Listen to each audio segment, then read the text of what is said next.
محترم سامعین، ہم میں سے کون اپنی زندگی میں، کاروبار میں، مال و دولت میں برکت نہیں چاہتا؟ اسی برکت کے لیے ہم طرح طرح کے بہانے ڈھونڈتے رہتے ہیں۔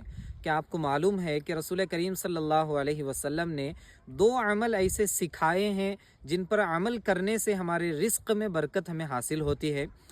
حضرت وحشی بن حرب رضی اللہ عنہ سے منقول ہے کہ وہ کہتے ہیں، بعض نبی کریم صلی اللہ علیہ وسلم کے اصحاب رسول کے پاس آئے اور کہنے لگے، اے اللہ کے رسول، ہم کھانا تو کھاتے ہیں مگر پیٹ نہیں بھرتا۔ تو رسول کریم صلی اللہ علیہ وسلم نے پوچھا کہ فَلَعَلَّكُمْ تَفْتَرِقُونَ، شاید تم لوگ کھاتے وقت جدا جدا بیٹھتے ہو۔ ہمارا یہی حال ہے کہ جب جو آتا ہے اس وقت وہ اپنی جگہ پر کہیں کہیں بیٹھ جاتے ہیں۔ تو رسول نے بھی وہی سوال کیا کہ شاید تم لوگ کھاتے وقت الگ الگ جگہ بیٹھ کر کھاتے ہوں گے۔ تو وہ لوگ کہنے لگے، قالوا نعم، ہاں یا رسول اللہ، بات تو ایسی ہی ہے۔ تو رسول کریم صلی اللہ علیہ وسلم نے 2 آداب سکھائے، فَاجْتَمِعُوا عَلَىٰ طَعَامِكُمْ، کہ تم لوگ مل بیٹھ کر کھانا کھایا کرو۔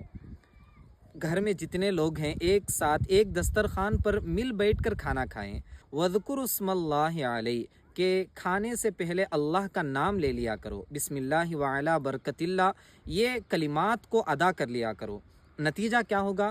یبارک لکم فیہ، اللہ رب العزت خوب برکت عطا فرمائے گا۔ یہ مل بیٹھ کر کھانے میں آپسی محبت بھی بڑھتی ہے، ایک سنت بھی ادا ہوتی ہے، ساتھ ہی ساتھ ہماری خواہش ہماری زندگیوں میں انشاءاللہ اللہ رب العزت خوب برکت عطا فرمائے گا۔